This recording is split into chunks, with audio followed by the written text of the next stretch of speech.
your socks! Hey! The Lost Art with Andrew Cox podcast, now streaming on all major podcast platforms. A Till Valhalla Project ambassador. Thanks for tuning in to the podcast that's given a voice to our veterans. The Lost Art with Andrew Cox.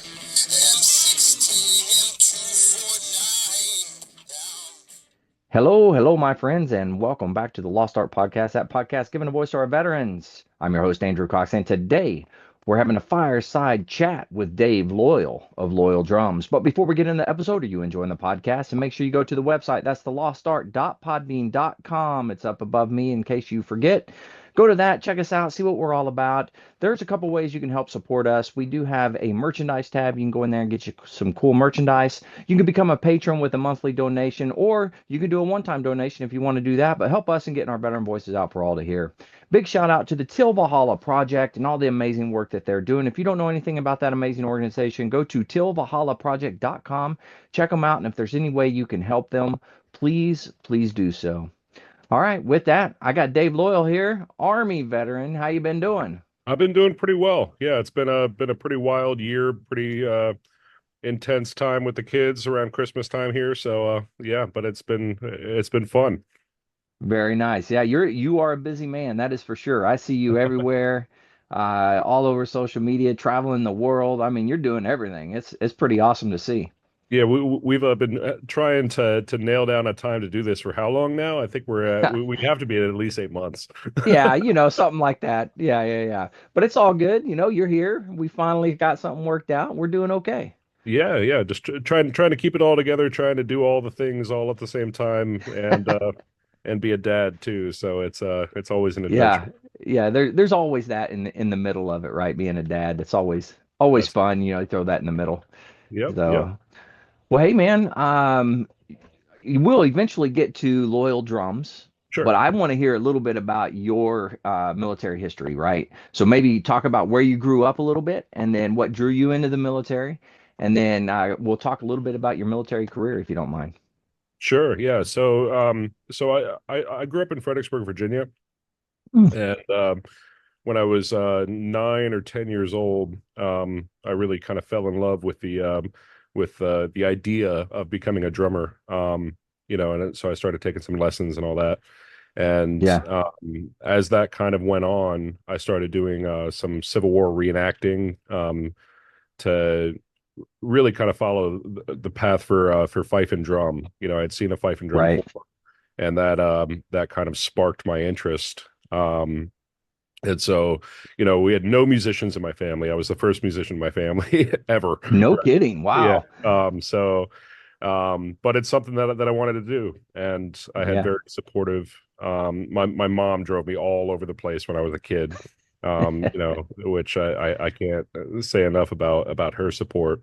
But yeah, I mean, just focusing from an early age, which is not really everybody's path. Like I Hmm.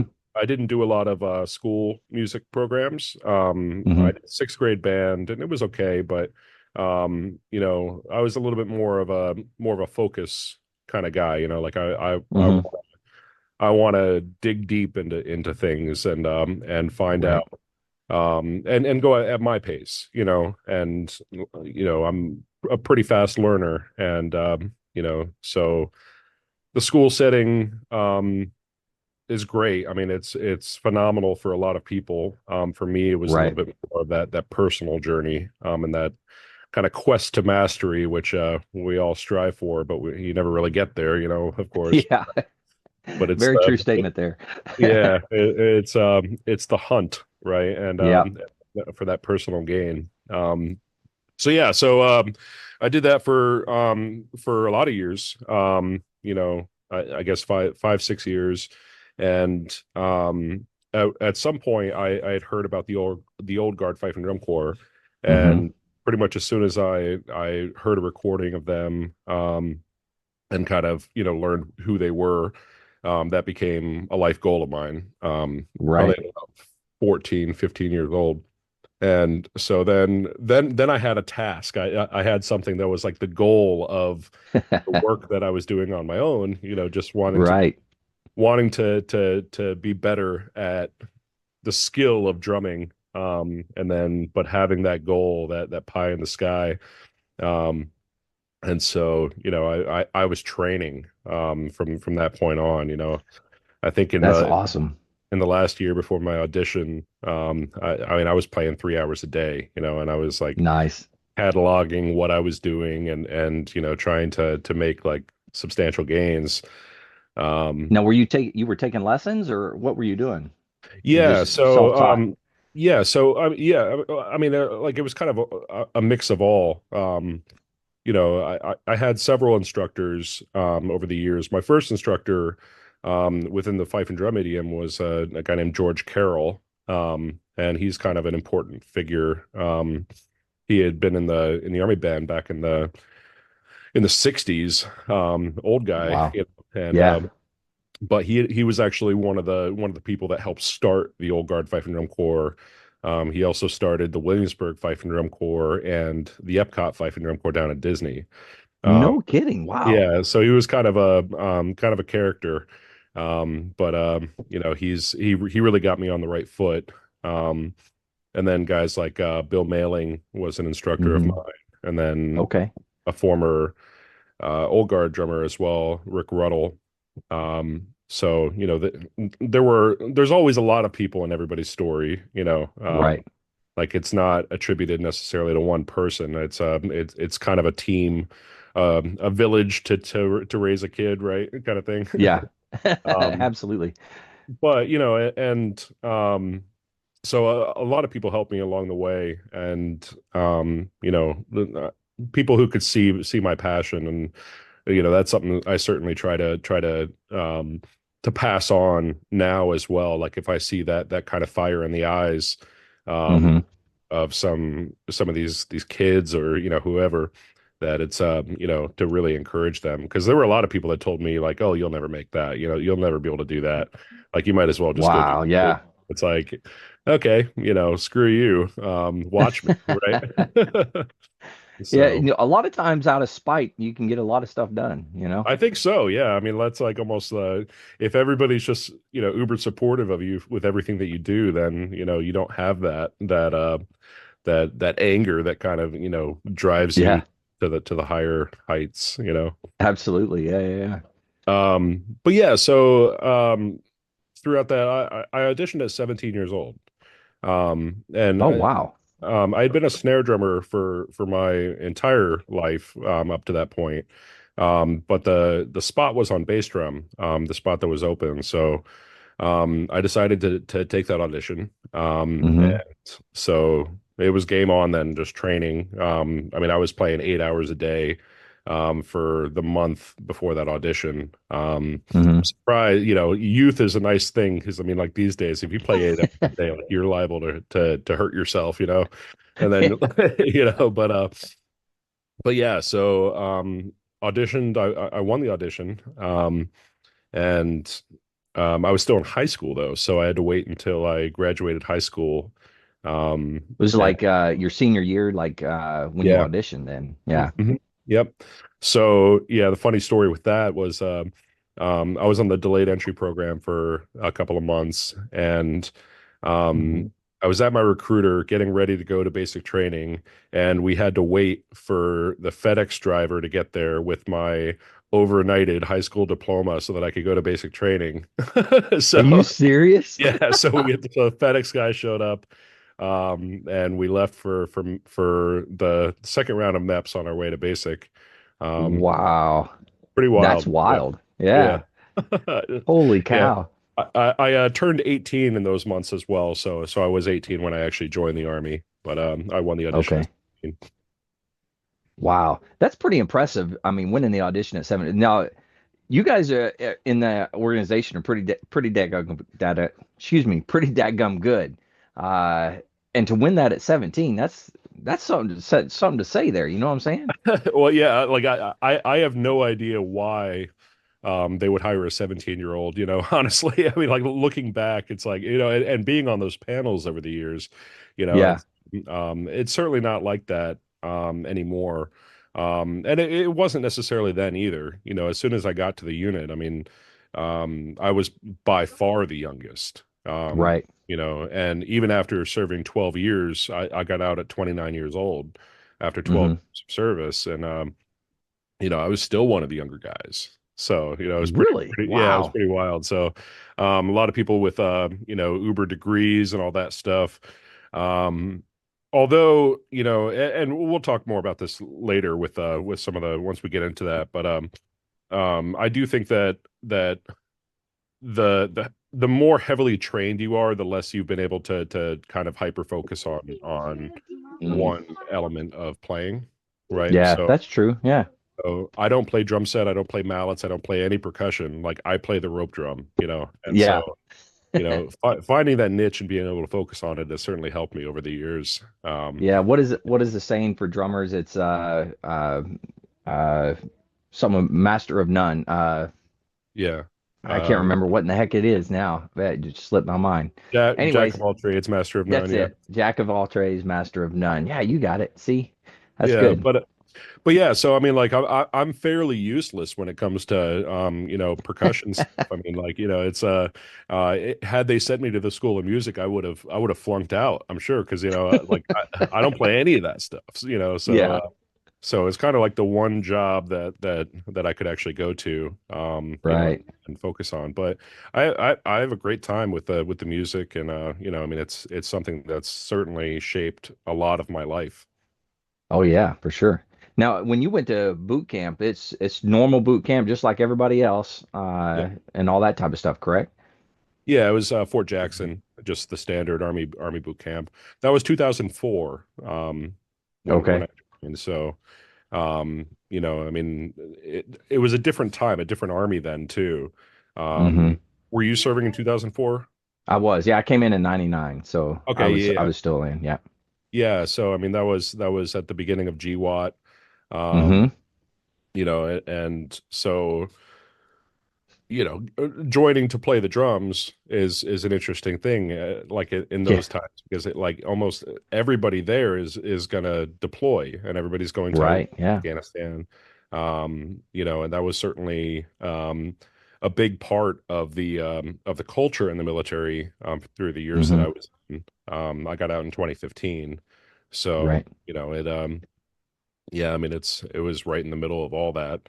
Um, yeah, so it was interesting, you know, Yeah. but it certainly shaped the culture of the military of that time, and Hmm. I already see differences now. Oh I was yeah, it was at Fort big Minor time. this morning. Yeah, exactly. I mean, it's just like like seeing senior leaders without a combat patch is, you know, kind of a wild thing, you know. Yeah, it's true. Yeah, yeah. But So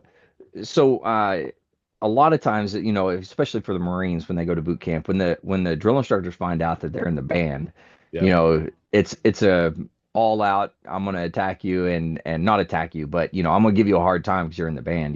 Was that the same type of thing that happened with you, or?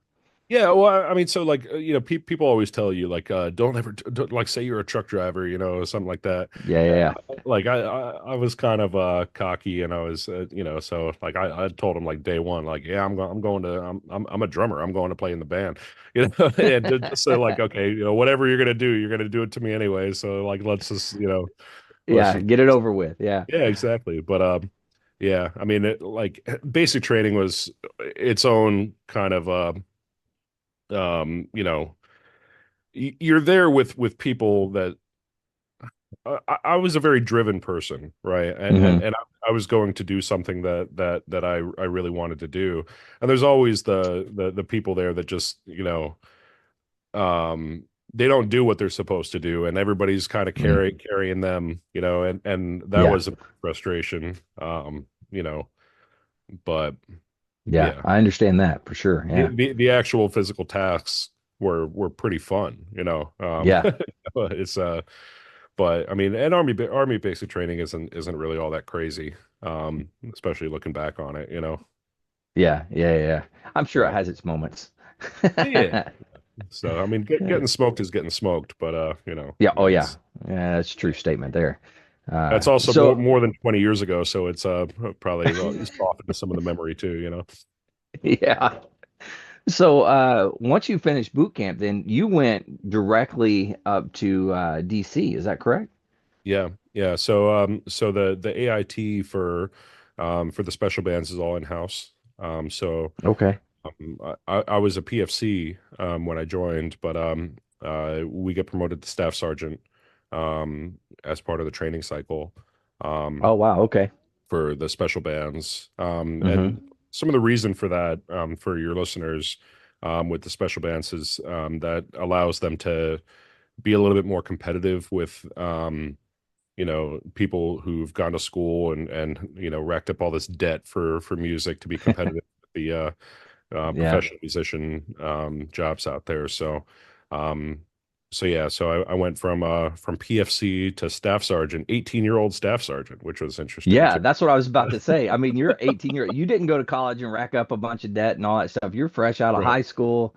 You're right, yeah, going there and then hey, boom, staff sergeant, you know? right. Yeah, yeah. I mean, it took a couple months to pin on staff sergeant, but yeah, so that was it was interesting. And my wife now, Kara, who Hmm. you a moment ago, so Yeah.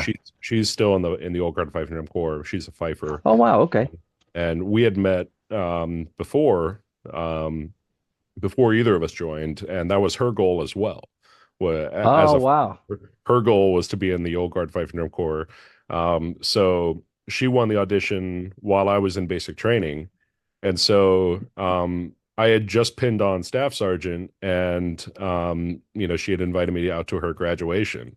So there I am at Fort Leonard Wood, Hmm. back in a basic training scenario that I personally was in 6 months ago, and she wanted me to wear my uniform too. So it's like, so I'm wearing staff sergeant rank at 18 years old, fresh out of boot out of basic, Yeah. and like, all the trainees like in the shopette or whatever, they're like, Mm. Eddie's make way, and all this stuff. And it's just like, oh my God, this is it was surreal, Yeah, but yeah, for it's sure. also kind of fun. Now, so she grew up in the same area as you or She's actually from New Hampshire, so okay. we met at a fife and drum camp. It was a Oh, junior okay. in Connecticut, so both of us traveled for it, and Yeah. yeah, so I think we met at 16, 17 years old, um, Wow. and yeah, And both, she's still in going at it. yeah, Is she making it like is she a senior enlisted type of deal? What is she doing now? I mean, yeah. she's been in a while. Yeah, so she's approaching 20, and Hmm. she's retire. She's already dropped her papers. Oh, okay. And so she has about 2 months left before her leave starts. And then the bridge program and the CSP, civilian Hmm. skills, she's gonna intern at Loyal Drums for Nice. Yeah. a number of months, and then when she actually retires, she'll come on board with Loyal Drums running the office. So Yeah, yeah, yeah. gonna be Very cool. yeah, and we've already worked together too, so we have Yeah. that You belt. know you can do it. Yeah, we know we can do it. But Very cool. yeah, So, kind of talk me through a little bit about your time in the band and kind of what your day-to-day operations was. What was some of the good, some of the bad, kind of walk me through some of that. yeah. I mean, so one of the things about these units, and I'm sure it's the same for the units that you served in, but there's kind of a constant change. It's a little bit different with the old guard because when people are in, they're in for potentially a much longer time. You can serve your Right. entire career in that one band. Um, Hmm. and so, things certainly changed throughout the 12 years that I was there.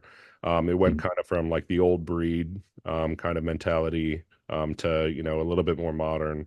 Hmm. And then, and it's continued that evolution. I've been out for 8 years, something like that. Um, and 8, 9 years. And It's gone yeah, by quick, didn't it? yeah, it does. It does. And it's funny, the things that are held on and the things that are not, that Yeah. I was actually up there today, helping the drum tech guys up there work on the drums for inauguration and Oh, nice. the Rose Bowl parade, which they're going out to on Sunday. Oh, Um, wow, they're doing the Rose Bowl. Very yeah, cool. so we had the Navy band in a couple weeks ago, giving them a maintenance clinic because they were going out to Rose Bowl as well. So it's uh They're the are they putting like all the different bands in? That's pretty wild. I'm not sure. It's at least those two. I haven't heard of any others, but I'm not really. I don't have my finger on the pulse of that whole Yeah. thing. So, Well, um, every year the Marine Corps does they do combined, all the West Coast bands combine together to do the Rose Parade every year. yeah, So that's okay, something that's just always happens on the West Coast. yeah. Uh, It really doesn't sound that enticing to me. It's like I've heard it's like 5 miles long, and there's like it's actually six yeah, miles, yeah, and then it is painful. I mean, you are going the whole time, you know. yeah, It's not necessarily fun, I will tell you that. sure. But yeah, so you ask about some of the day-to-day stuff. So like at those like in those early years, there was a lot of like the drum line is kind of its own animal, as with any Hmm. drum anywhere where people as a group you have to put in a lot of work. Hmm. And a lot of personal work and then also group work. And so there was a Right. lot of group work and um in those times, if you didn't have missions, most of the time you'd be in at 6:15 in the morning, do PT, then do some of the admin stuff, and then you'd have Hmm. group time starting at 9. And so you'd play for a couple hours and you'd go home at 11:30 if there was no missions or nothing Oh, going wow. on. Not all the time, but some of the time. And Hmm. that certainly changed pretty quick. So I mean that was part of the cultural difference between um I guess the probably the late 90s into the early 2000s. And then Hmm. we were put in an infantry battalion. So then we had, lieutenant colonel in our. So you weren't always with the infantry battalion? So things changed, things shuffled around like in Okay, those times quite a bit. got you.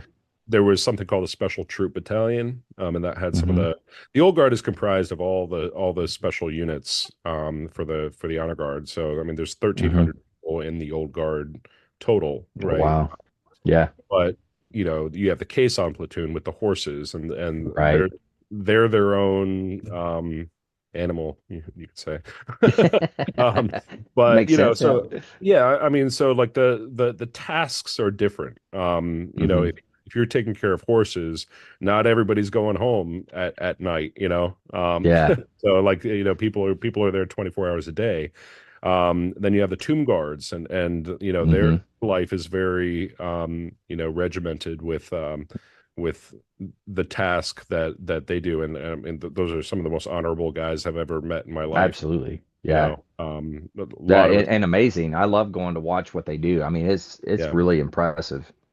yeah, but like the amount that people take it seriously in the old guard, in Hmm. all these different levels. You have the presidential salute battery. You have Right. all these different kind of subgroups. Whether it's a full company or platoon level, squad level. Um, Right. but people take it really seriously and they train for it. And I can tell you that, like, I remember that there was an email a long time ago about the tomb guards, about how like they can't drink and they can't curse and stuff like that. There's a lot of BS like out there, Really? but I mean, but take all that for whatever it is. I mean, a lot of that's just not true, right? They're still 19-year-old infantry soldiers, and Yeah. they're real people, but they do take it very seriously, and it's Yeah. amazing. So getting to work with some of those guys, and over the years you get to do all kinds of different things. So Hmm. but yeah, so yeah, we would have a drum group time. One of the things that I did for most of my career was I would come in an hour early before PT. Hmm. Oh, you And were there really early then. Yeah, 5:30. Yeah. Yeah, but so I would get there at 5:30 and I would use that hour to work on my own Mm, stuff, drumming, right? So right. that was a big thing, and it's still a big thing for me if I'm coaching people towards the audition, Hmm. helping people get ready for it. One of the things that I say is like, it's I'm personally not interested in people seeing it as like a badge. It's like, okay, like, I got to the old guard. Okay, now I can relax. It's like Oh um yeah.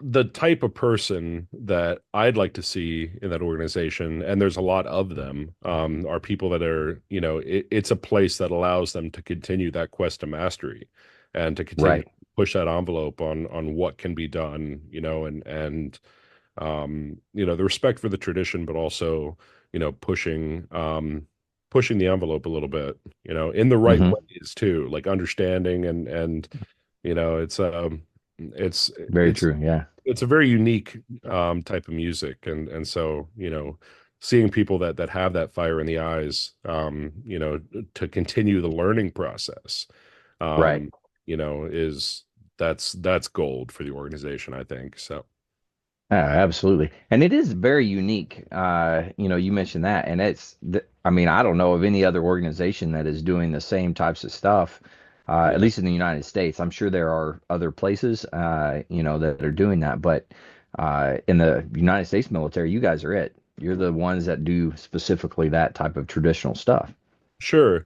Yeah, and the closest thing in the U.S. military would probably be the West Point Hellcats, um, Yeah. and they're more of a I mean, they're like the oldest field music, Hmm. continuous in the United States military. So they're still marching the cadets to breakfast, and things Yeah. like that, which is really cool because it gives the future senior leaders of the military, you know, a respect for the music and a respect for that Hmm. the tradition, which I think is very valuable for us as military musicians, uh, Absolutely. Yeah. and veterans now. But yeah, so but what we do is very unique, and we have a unique flavor within that as well. Hmm. You know, people notice things like the seven stroke rolls and Right.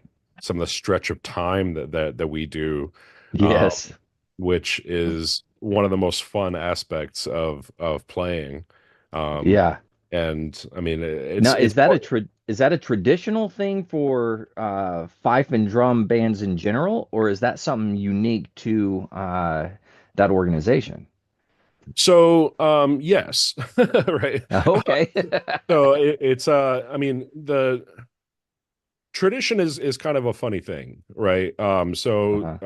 traditional is a term that can go back, um, you know, 10 years, 50 years, 100 years, 300 years. Right. Yeah. And so the it's probably more from the 1900s. The Okay. style that we're playing is probably more from the 1930s, 1950s, 1970s, Okay. things like that, right? We wear the colonial uniforms of Hmm. the original musicians, um, Right. because it is the oldest active infantry regiment in the army. So Oh wow. 1784. So Okay.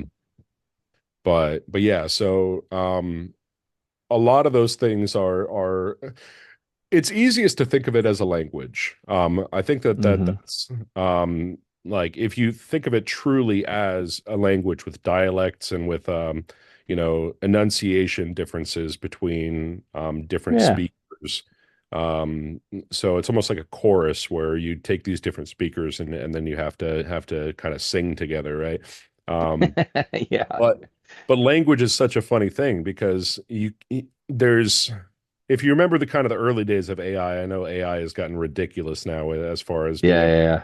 to sound exactly like a person, but for for years and years, you could always tell because there were things Hmm. that a computer would miss in the way that we speak to each other, right? Right. And so it's the same thing with drumming, that you can't put all of it within, the math on a page, right? So Yeah. and that creates its own problems too, because if you're intending on it kind of stretching time and kind of pulling away from the ones and zeros of, like if you look at a piece of music, there's an exactly correct spot for every note to be within that Very true. structure because Yeah. it's literally math, right?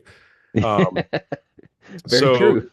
and that's been hard to explain to we've had some very good drummers who had been DCI and all that kind of stuff, where they had focused so much on metric accuracy, Hmm.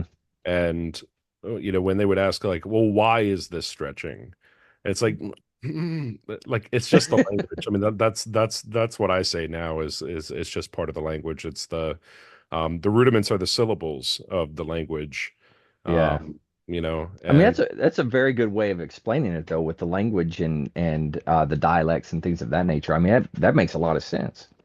yeah, well, and it really opens up the world for what you can do with the music as well. Hmm. So that's I think that's the last great frontier, maybe not the last great frontier, but that's where you're kind of going into the Wild West, where you kind of anything goes. Yeah. If you can understand it, and you can get the people around you to understand it, so that you can play together cleanly in a drum line, and Hmm. you're stretching time within what you're doing, but you're all doing it together, like that becomes Yeah. impressive, right? Absolutely. Yeah. And people are like, how are you doing that if you're not ticking and and thinking about the time?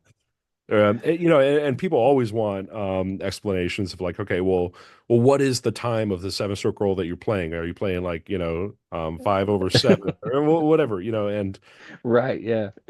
that's not the right question, it's because it changes all the time, Hmm. but what that develops, which is a huge musical learning thing for me, before the old guard, and then also certainly within the old guard, and being a bass drummer was excellent um exercise of this technique, is Hmm. listening environment, right? Oh So yeah. being able to play instinctually with people, and being able to anticipate things that are not mapped out, Hmm. that was the absolute most fun thing musically I've ever done. You know, Yeah. um one of We the do. things, yeah, sorry, go Sorry. ahead. Go ahead. I was going to say, well, one of the like when you're that in sync with somebody, it's Hmm. amazing the how well you complement each other as you're playing. Right. Whether that be like bass drum snare or, whatever it is, or, you're playing next to a guy on snare drum, knowing kind of how he thinks and what he does, and that just makes it so much better in my opinion. Yeah, right. And like my favorite show that I ever played, it was a small team show, which means it was four fifers, four buglers, two snare drummers, and a bass drummer. I was the bass drummer, and Hmm. um, it was at an elementary school. Like, so Okay. the audience, like, didn't know what was happening, but the two snare drummers were total wild cards. Like, they were Yeah. just like, they would do things randomly, but we would play jokes on each other too. We would Yeah. and they would play jokes on each other, and then I'm the third person in that, so it's like all of us had to just have this awareness about us, and anticipate everything, but everything worked. We were getting wild with things like the stretches, and, like, during the drum solo, it was just like, I mean, it was out there, right? and Yeah. and the 6-year-olds in front of us, like, had no idea, but it was so musically satisfying, because it all just worked out. Well, but that's one of the interesting things about the old guard, though. With most drumline settings, Hmm. At least as people are growing up, you would have a center snare drummer, right? Hmm. You'd have a center drum that everybody's kind of listening to, and performance after performance, it's the same organization of that drum line, right? So Right. you have the captain, whatever it is, the lead drummer that you're always listening to. And Hmm. so with the old guard, we didn't really have that. So I mean, there were certainly in rehearsal there was certainly some of that stuff. But for the small team show, so we had 18 drummers. It fluctuated over the years, but 10 snares, 8 basses, Right. give or take. Um, and so for a small team show, I think the math is something like 1,700 combinations, right, of listening Wow. instruments, right? Yeah. So, and that's just one of the types of shows, right? And then Holy cow. you have a 22-person show, the standard show, where you have 3 snares and 2 bass, and then you have, arena shows where you have 6 snares and 4 bass, and so there's no way to calculate all of the Oh stuff yeah. in your mind. It's just it's too vast, right? Yeah, So that makes sense. Yeah. but if you can learn the instinctual playing and the listening and the anticipation, and everybody else is doing that too, then amazing things start happening, right? And because Wow. it Yeah. doesn't matter who you're playing with, and it becomes every show is different, Hmm. and it acts differently based on the personalities of the people that are in it. But Yeah. Yeah, for sure. and You sometimes it know, doesn't work. I had a question. Yeah, well, yeah, that's true. Yeah, I've been in those situations for sure. Um, I've noticed over the years that drummers, in particular, get together more and rehearse more Mhm. than, the other sections. Oh Is yeah. it the same for you guys in the old guard? Yeah, yeah. So, and for a while that was actually, kind of from a military career standpoint, it wasn't the best thing to be a drummer because, um, you know, e- other people in the organization would have a lot more, they'd have extra duties where they were, getting Mm, NCOAR bullets and things, and, right. being a drummer, like there was um, an expectation for you to be there, Hmm. for rehearsals. When I first joined, Wow. we used to the drum room door would be locked at 9 a.m. So if you were late, like you weren't, so You just didn't go. right, yeah, yeah. But I mean, like, yeah, it was, and then you'd have to show up to the office with a black pen, kind of thing. Yeah, Um, yeah, yeah. um, but yeah, I mean, so like we certainly took it seriously, and but you also are dealing with a lot of personalities too, and a Hmm. lot of personalities that are very good at what they do. So, some of these guys, I mean, have accolades out the at the wazoo Yeah. for things that they've done and organizations that they've performed with, and so um, it's you have a lot of minds in there, and Hmm. so getting that all to balance and for people to be on the same page can be challenging. Oh yeah, for sure. Yeah, yeah, Yeah. yeah. Wow. Um, That's pretty cool. yeah. Now, So yeah. what were some of your I guess some of the memorable events? I mean, you just mentioned playing at the elementary school was one of Yeah. the coolest events that you had, right? But like what are some of the other things that you kind of like, wow, this was really cool. We got to do this or got to go here and do this show or whatever. Yeah, so that's another unique thing about the old guard. Maybe it's not just the old guard. It might be military wide, but you'd perform at the White House one day, and then you'd be at an elementary school the next day, and then a Yeah. Boy Scout blue and gold dinner or something. And so like the amount of high profile gigs is pretty high. Um, Hmm. but it's sprinkled in with all this other stuff as well. Right. A lot of Department of the Army retirement ceremonies and rehearsals Oh, for no kidding. things. Oh yeah, I mean that's a huge part of the job. Okay. All the retirement ceremonies that happen on Fort Myer, because we're right outside of DC. So Yeah. Yeah. we have the Yeah. Pentagon there. We have all the military um, in the military district of Washington. Hmm. So, and everybody wants the full, you Yeah, know, of course. old Yeah. guard there and the Fife and Drum Corps and the Army Band, and so, but yeah, so the variety of things that performances that we would do was pretty vast, and we would for a lot of this, I'm not sure what it is now, but there were years, I mean, 700 performances a year. Uh, Yeah. Wow. and that's out of a group of 69 performers. So Right. some of those are small team shows, which are 12 people. Some are 22 Hmm. shows, standard shows, 22 people, and buglers going out into Arlington National Cemetery or wherever. Oh yeah. Perhaps those count as well. So, but it was a pretty heavy performance environment. My first mission, the first mission that I ever did as that 18-year-old staff sergeant was the Bush's second inauguration. So the inaugural parade was my first mission. Yeah. Are you serious? Yep. Holy cow. That's Yeah. pretty So wild now. yeah. So yeah, I mean that's let's pretty high, so Yeah. there's some great opportunities in a group like that, and we are the official presidential escort too. So you Yeah. perform at the White House for arriving dignitaries, things like that. But yeah, Right. I mean Right. it was so at first those are amazing, and Hmm. I mean they're always cool. Like it never loses the cool factor, but um after you've done them for years, it almost becomes like, okay, well, like, let the younger guys do it. Let the people who haven't done these before, Yeah. you know.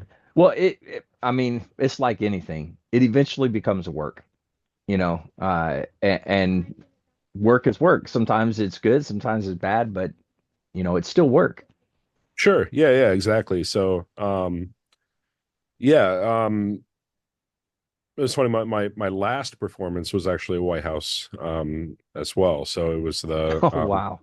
well, it was supposed to be the Pope's arrival was supposed to be my last. So I was on that the Pope's arrival at the White House, but 2 days later, Shinzo Abe came in, the Prime Minister of Japan, um, Yeah. and so I did that one as well. So, but then Wow. Yeah. um, yeah, so there's a lot of those high profile gigs and a lot of weird stuff though as well. So being in the old guard and being in that in the DC area, um Hmm. there's a lot of opportunities as well. They were always asking for volunteers for things and you didn't know what you were volunteering for. Oh, And no. that's one of the rules in the army, and in the Yeah. military, is don't volunteer for stuff, but Yeah. I always would, I mean, like I'd say like, yeah, like whatever it is, yeah, like let's see what it is. And that opened up so many opportunities because it was like, I Hmm. mean, they would send you to movie premieres and stuff, like because Oh, they wow. they wanted military and they wanted to whatever. And so I would always volunteer for stuff. I mean, in DC, if they're trying to fill out a stage for something, and Hmm. they have a military support presence, a lot of really cool stuff. That's cool. But yeah, and I mean, and so that was another part of it was that we were in an infantry regiment, and so we had a lot of people cycling through the line companies of the old guard, and they're Hmm. doing daily funerals in Arlington National Cemetery, Right. for a day, or more, I mean, and at certain times. And so Hmm. there's a realism of that as well, being in the military. And yeah, we're playing music, these guys are deploying, Hmm. like every one of them had combat patches, for Yeah. names, and and so there's a certain support with that as well. And but you know some of our friends from the Continental Color Guard, there's a guy, Ronnie Wildrick, he deployed right after the old guard and he was killed in action, and I mean Mm.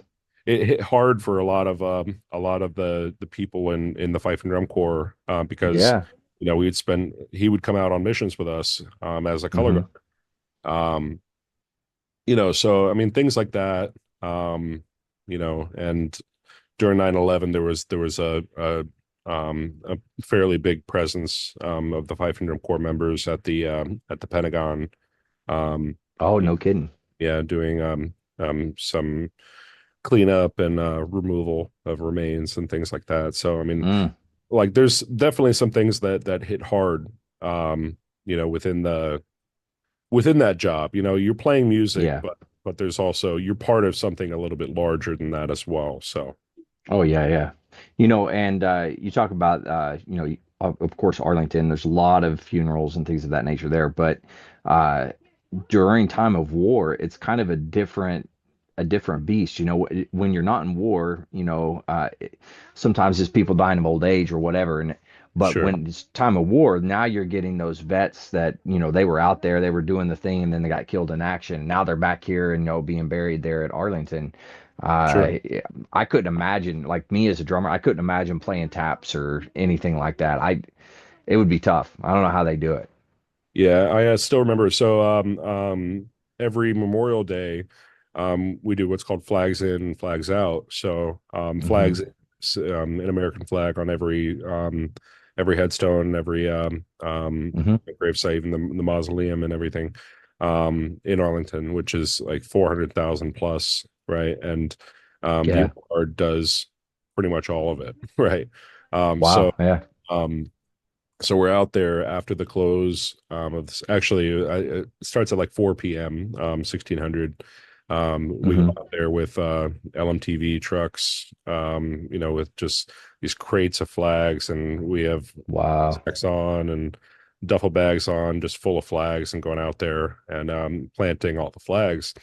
And I remember seeing, you know, the the first or second time that I did it.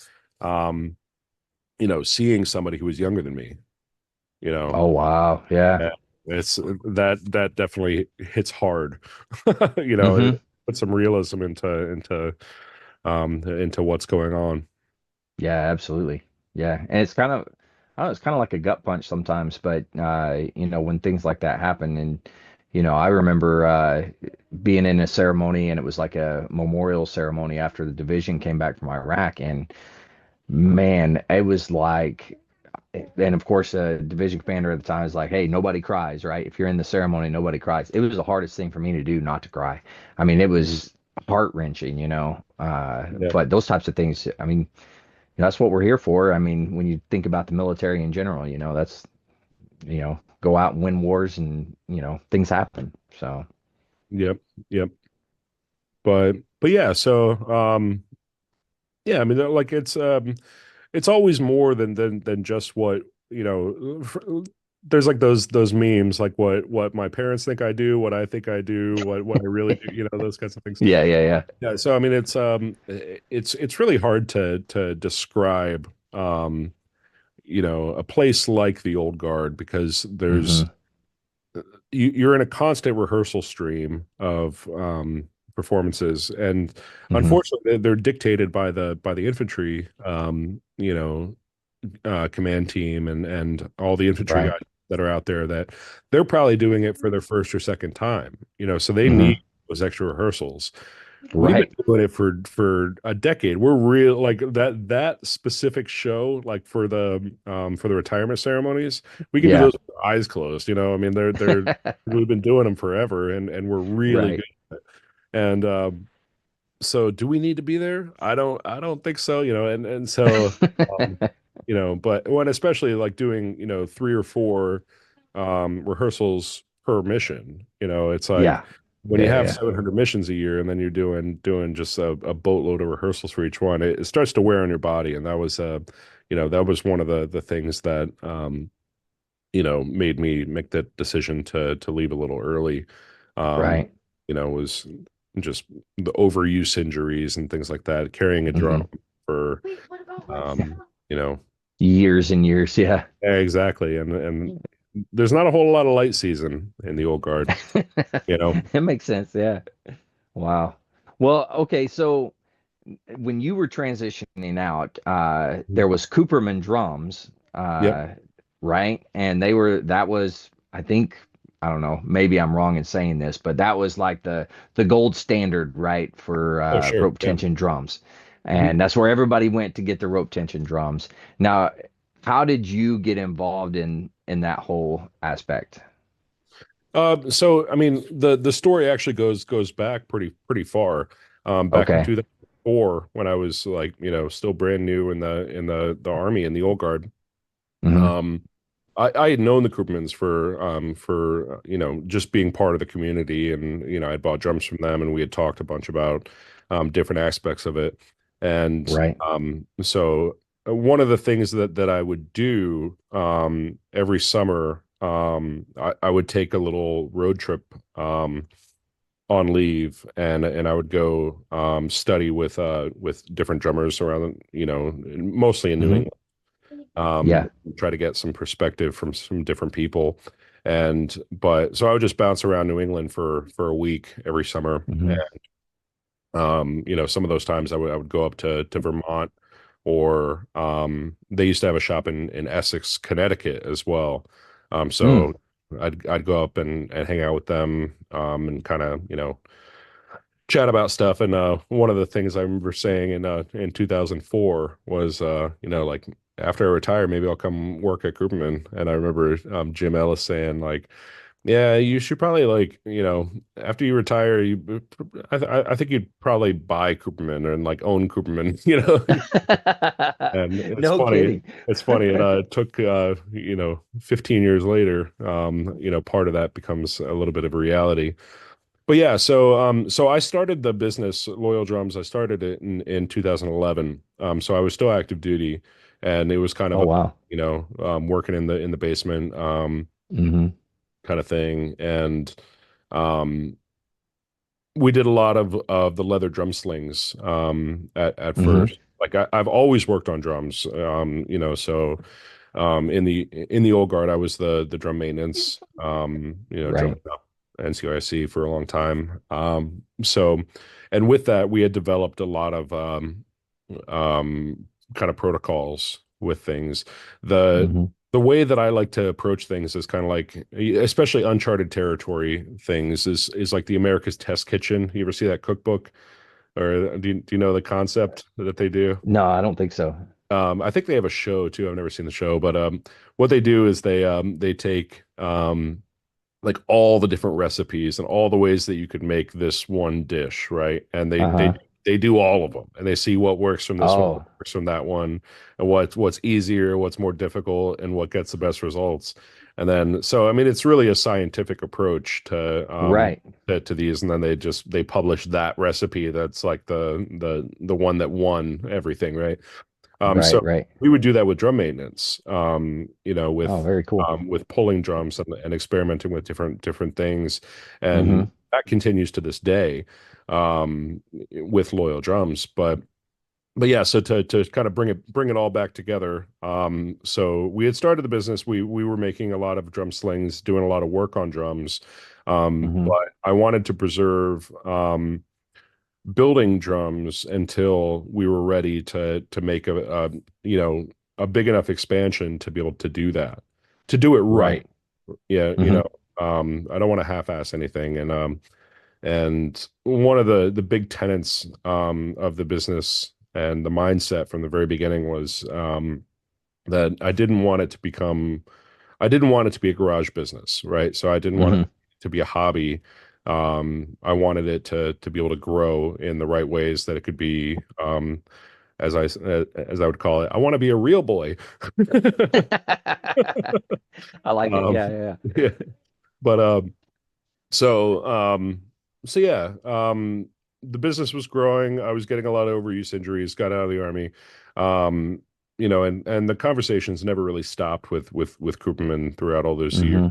Hmm. Um, and in 2018, a couple years after I got out, we took over the drum production from them, and Wow. got a nice bigger shop space, and Hmm. that was a really wild time as well, because my wife was pregnant with her first first kid, Oh, yeah. and so we sold a house, bought a house, took over the business, got a new shop space, and had a baby all within the course of 3 months. Oh my God. Yeah. As Um, if as if having a baby isn't stressful enough. all right. Yeah. Yeah. You gotta throw in a couple of extra there. Yeah. So that first few months, it was full days at the shop, building the Hmm. infrastructure for the shop, I mean, Right. because a manufacturing environment like this, it really does take some serious infrastructure. Hmm. So laying the electrical and the paint booth and the fume Right. ducting and all this kind of airlines for pneumatics and everything. And so it was that all day, and then at night I would go home and work on the house that we were selling, which was only 19 doors away from the house that we bought. So Oh, it's kind of funny. okay. um so getting that ready for sale and all that stuff. But yeah, so we took over the drum production, and really tried to ramp it up. It was kind of an interesting thing though, because it was hard to have enough time to do the infrastructure stuff, because when we took over, we already had orders, right? Oh So yeah. it's like, production needs to start now. There's a very small amount of ramp up time, Hmm. to be able to do this. And so, but yeah, so I mean, it was just, So balls. just a quick question. Whenever you say you took over building the drums for Yep. Cooperman, you're basically building them for Cooperman, or you No, took over the whole company at that point? yeah. So we're the successor to Cooperman Rope Drums. Gotcha. Okay. Yeah. So we bought that part of their company. Hmm. And they still exist as a company that they're making drumsticks and toys. That's always been a big part of their Got it. business, making the toys for like museum gift shops and things like that, like the ball and cup, Right. right? Hmm. Those kinds of Yeah, yeah, yeah. things.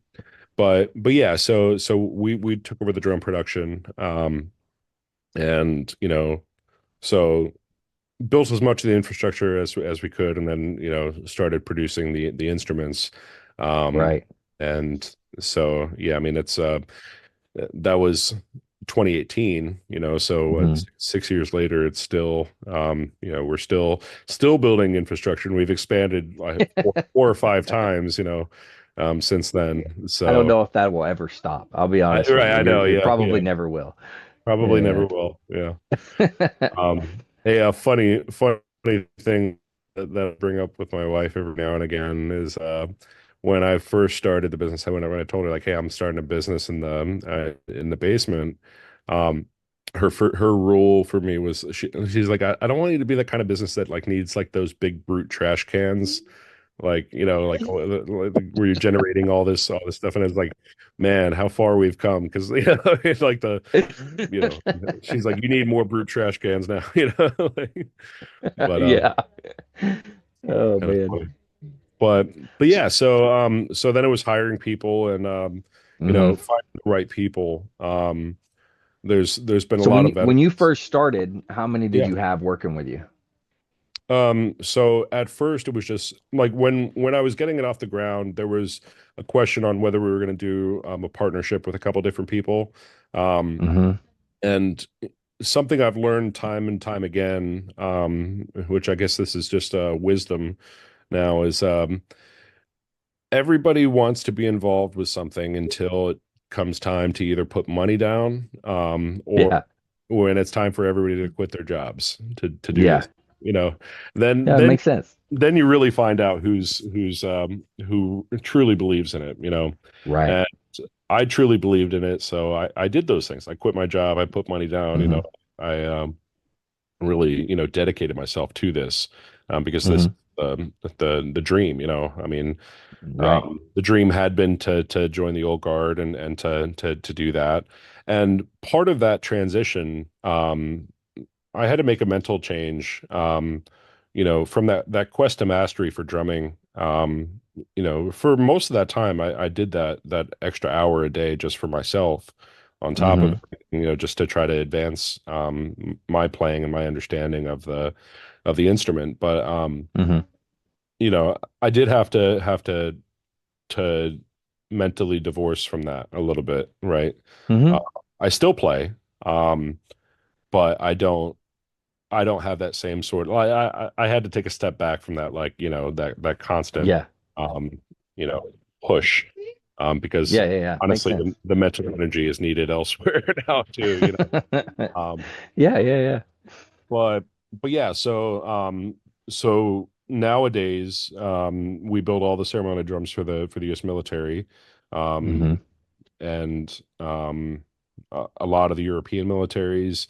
We've expanded quite a bit. We have some amazing people that work in the shop. Had a lot of veterans come through, a lot of just insanely skilled people.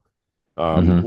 the really interesting things to me, anyway, from a social perspective, is the amount of differing, I like people that you wouldn't necessarily put in this, they wouldn't be in the same room with each other, like Oh yeah. Yeah. Yeah. in a different context, and but everybody's creative, and everybody's they work really well together as a team, and so it's kind of um you know softened some boundaries that people Hmm. might have had, Yeah. which is Yeah. Yeah. fun. For And sure. but and we certainly have a sense of humor in the shop too, so it's and everything. I think you have to It, have that. yeah, exactly. Especially with all the Yeah. veterans, like veterans have their own kind of brand. Yeah. Um, Oh yeah. That's true. yeah, but Wow. certainly have fun with it. Um, but yeah, so yeah, we've just been expanding more or less constantly, even through Yeah. COVID. When COVID hit, No kidding. yeah, we actually expanded that year. We doubled our shop size. Um, Wow. yeah, so and it's So what would you say your like how many drums are you making within a year? I don't know for this year yet. We haven't tabulated the numbers on it, but it's probably it might be 450 for this Oh year. wow. Maybe. I'm not sure. I mean, we've been constantly building drums all year long, Yeah. But I can tell you we're around 1,000 drums now, total. Oh Uh, wow. so maybe it's less than that. Maybe it's like in the 300s, but yeah, I mean, we're making steps to refine the manufacturing process. And Hmm. it's funny because I say manufacturing, and you might think like these crazy machines that are doing everything, and there certainly are those. We've actually had to design and build our own big machines, to do Hmm. some processes, but there's still things like the hand planes, like we're still like every Yeah. drum has all the craftsman kind of work to it, Right. and because honestly, those tools do a better job than some of these Hmm. these power tools, Yeah.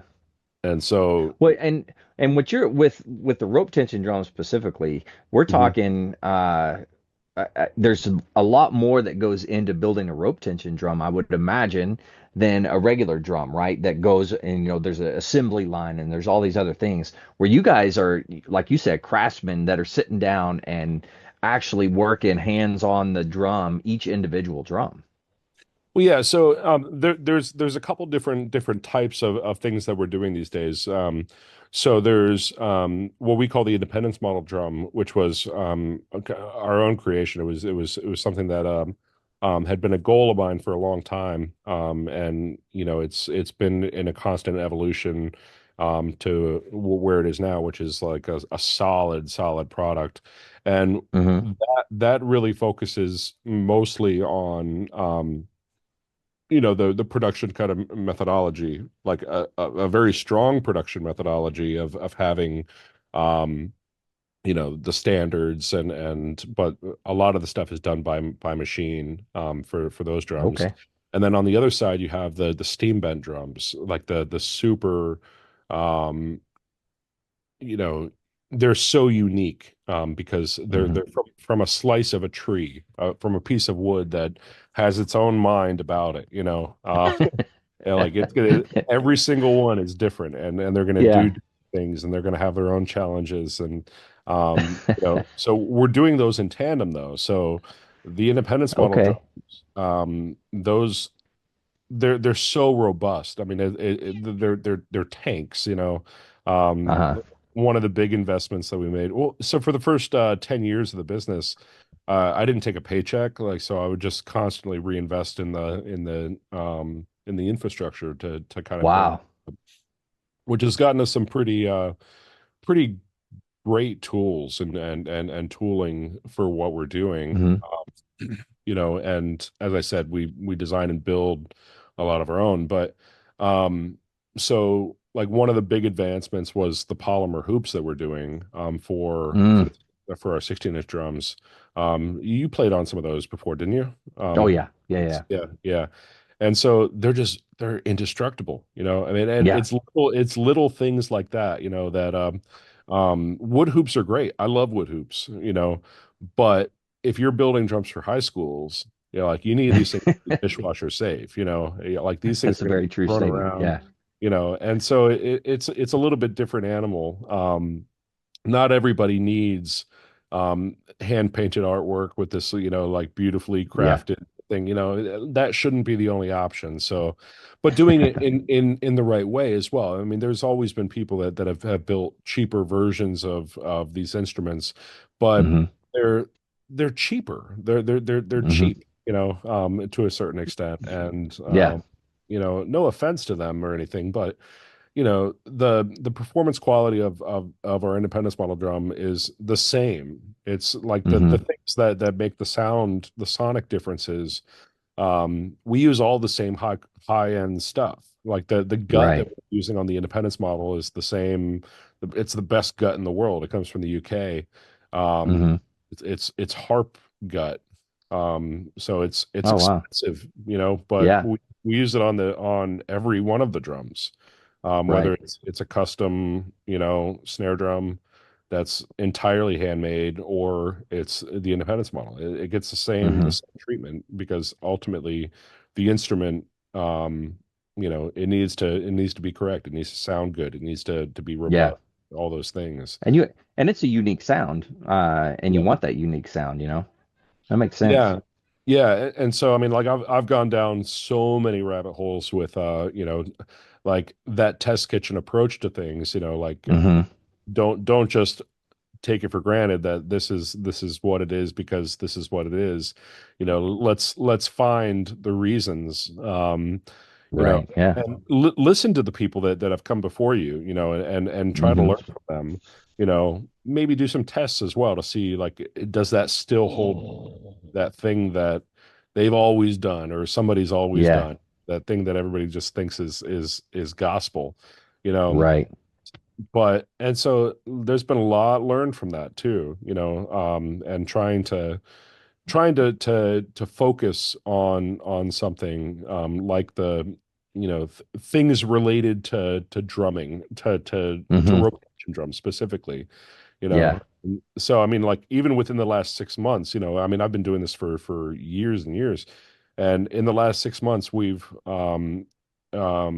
adjusted the way that we pull the ropes on a drum, and it's become Really? much more simple. Yeah, and I mean, Huh. there's some devices of things that are you know still in the patent process that we're going to be releasing soon too. Very cool. But Okay. even just the basic technique of like, okay, this is how the relationship of a hoop with a loose head, like a Kevlar head or the quantum heads that we're making, Yeah. um, you know, how to get the hoop to be even using rope. Mm. Like, you know, Yeah. it's Not a an easy little task, that's for counterintuitive. sure. Yeah, right. Yeah, yeah. And but you know, so trying to find a way that's fairly fail safe, so that Hmm. it can be taught and you know, and it doesn't take a lot of energy, it doesn't take a lot of effort. Right. You know, really simplify the entire process. And that's been a big goal. And we've made some pretty strong improvements in things like that. And a lot of it Yeah, has that's to do really cool. with the quality of the stuff that we're using, like the Kevlar core ropes, you know, I mean, Mm. like knowing that the Kevlar core ropes stretch 8%, where the filament Dacron that has been used for decades stretches 30%, and That's a that's a big pretty big difference. difference. Yeah, it is, it's like when the tension of that rope determines the tension of your drum, then those Hmm. numbers matter, right? Yeah. And so, Yeah. Very true. uh, I can definitely nerd out on some of the sciencey things with this stuff, but there's been a lot of people that come down as well, like some good friends from the old guard and from the Marine band and the Army band, Hmm. really high level players, and there's a personality type that I think fits really well, and they want to be part of the experiments, and so we'll experiment with all kinds, Yeah. and we'll find a lot of stuff that doesn't work, you know. We'll find a couple things that really do, Yeah. and so and those are always the exciting moments, when you kind of find one of those advancements. So Yeah. Absolutely. so yeah, it's certainly a lot of fun. Long hours, that's I these days I can certainly understand why most businesses fail. Um, Oh, you know, yeah. like if it's going to test every fiber of your being, if you truly believe in what you're doing or not, I Yeah. Very can't even true. imagine one of these businesses doing something that just, I don't know, like making Cheez-Its or something. It's like, Yeah. Yeah. the passion, but maybe people, I'm sure people have passion for that stuff too. So it's you know, but there's Yeah. certainly, Well, it's definitely good that you have the passion for it, and that you still have the passion for it as long as you've been, drumming. I mean, you've been doing it almost your whole life, right? yeah, But pretty still much. have the passion and the drive to do that. That's a testament to you right there. Oh, thank you, thank you. Yeah, I mean, it's been a pretty wild ride, and I mean, a lot of the stuff that's one of my philosophies is to say yes more than you say no to things, Mm, especially with, and it was surprising to me, like throughout, even my time in the old guard and but also just in life, um, how reluctant people are to try something new, right? hmm. So there's a lot of opportunities out there. I don't believe in luck, but I do believe that you can create a better set of circumstances for yourself, with a little bit of Yeah. preparation or even just understanding of situations, and so within the old guard, like I would say yes when somebody was like, hey, like anybody want to go out to, like, I'm gonna go TD, or not even TDY. It was like, I'm gonna take a leave and go to Switzerland, and and hang out with these guys. It's like, yeah, I'm coming, let's do it. Yeah. And so that culminated into a lot of teaching opportunities, Hmm. around the world. I Well, think you're people, still doing that now, right? I mean, you're yeah, traveling the world and you're doing all kinds of different things. yeah, What types of things are you working with around the world now?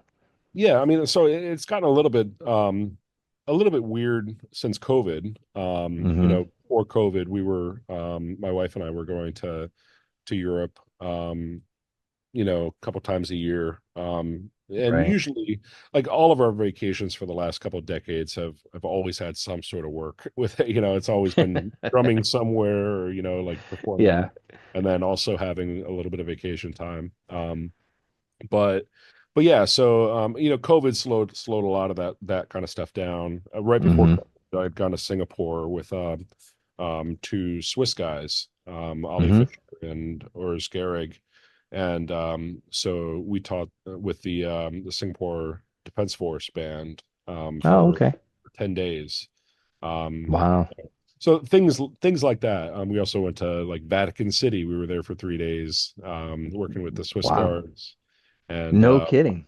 yeah. So, like, I mean, there's been a lot of opportunities, and a lot of it just comes you know, from being upfront. When there's an opportunity, say yes and then stick to it. Yeah. Like Yeah. like I mean, say yes if you want to, but, like, it's Yeah. but I mean, be the guy that'll go out and do things, and Hmm. my wife is the same way, so that's been really helpful. It's hard now with kids. So, Oh, yeah. yeah. Yeah. Yeah. It We does change things a little, huh? Yeah, we married early. We were 21 when we got married, and we didn't have kids until we were like early 30s. So Okay. we were able to do a lot of this stuff more so than you Yeah, know yeah. than we can now. But Yeah, that does make sense. yeah, um, we just got back from Austria. We were there Hmm. for a week just before Christmas. And we brought the kids with us though, and that's That's its own awesome. adventure. So, Yeah, absolutely. but in typical fashion, we were there. We hung out for a week, but we taught a class at the University of Music in Vienna, Oh, with a okay. friend of ours. David Panzel is a good friend of ours who's a professor there. So got to work with the the percussion studio on my part, and then Kara worked with the flute studio, learning some Yeah, traditional kind of fife and drum stuff. So right. it's always, Now, yeah, I mean, like the amount of connections, you know, as a musician, I mean, like there's so much of a universal language with yeah, music, just brings so many people together, and very true. it's easy to find friends around the world with if you play music, Yeah, so it's been a great connector for a lot of years for us. yeah, absolutely. Man, that's really cool. I mean, you have a definitely unique story, that's for sure. Not everybody, has the experiences that you've had yeah, through the military and then even after with the company. I mean, you're doing some great stuff, man. I'm jealous of you. You're doing great stuff. Thank you. Well, yeah, I mean, like I've said it before, but if you ever find yourself in the area, it's a wild place. It'd be fun to have you out. Yeah, oh, absolutely. Yeah. Wait, next time I'm in the area, don't worry, I'm hitting you up. You're probably gonna be like, "Get out of here." Yeah, But it's all good though. It's all good. yeah, No, hey, toward the end of the podcast, I always ask everybody, like, do you have any words of wisdom or anything else that you want to cover that maybe we haven't talked about that you want to, anything like that? And I kind of just leave it up to you, whatever it is you'd want to talk about. yeah. I mean, hmm, I know I that's shotgun everybody. It's a good way. I like this, yeah. you I know. I always had some like there's a couple sayings that come to mind. One of the things that I imparted on the trainees and the guys I was training in the old guard before I left, which a good friend of mine now, Mike Dillman, he reminds me of this term that I used one time, which was world class is hard, right? So, and Uh-huh. the way that I see that is, if it's easy, then it's not, then you're not doing it to the extent that it's going to make you, like being an Olympian is going to be a difficult task, right? And it's going to Right. suck. Yeah. It's going to suck, Yep. but that's how you advance things. So do your best and push the envelope, and Yeah. don't play other people's game, don't Mm. like I'm not going to see how I'm never going to be as good being AJ Cox as you are. Well, yeah, it makes sense. You know Yeah. what I mean? And Yeah. so, find your niche, and fall in love with stuff and go for it, and don't be Yeah. afraid. I don't Ah, know. man, I that's don't know if awesome. that counts, if that's any good, but that's what came to mind. Shoot, So that's great, man. Are you kidding me? No, that's fantastic. Especially off the cuff, I surprise everybody with that question, so it's kind of fun on my part. I like to hear what everybody has to say. yeah, But that's cool. hey, man, thanks for coming on. Thanks for sharing your story. Thanks for sharing about your business. Is there any pitches you want to do, like the website, anything like that you want to throw out there? Yeah, so we're actually rebuilding the website right now, but Okay. it's loyaldrums.com, and then you can find us on all the socials at Right. Loyal Drums. We're pretty easy to find. Okay, awesome. Well, hey, man, thanks again for coming on. And I always try to end every podcast with talking about veteran suicide and things of that nature. But to all the listeners out there, if you're struggling, you need help, anything like that, don't forget the VA does have some great resources. You can always dial 988, press option 1. You can always text 838-255, or you can go to veteranscrisisline.net and click on that chat icon. Any of those options will put you in contact with somebody that can help you out. But remember, one veteran life lost is one too many. I care about you. I know Dave cares about you. The whole veteran community cares about you. So please reach out for help. And if you're out there, you're not struggling, reach out to the buddies that you served with. Ask them how they're doing. And if they need that helping hand, please help them out. All right, Dave, thanks one last time. You're the man. I appreciate you. To all the listeners, stay motivated. Change your socks. Tell me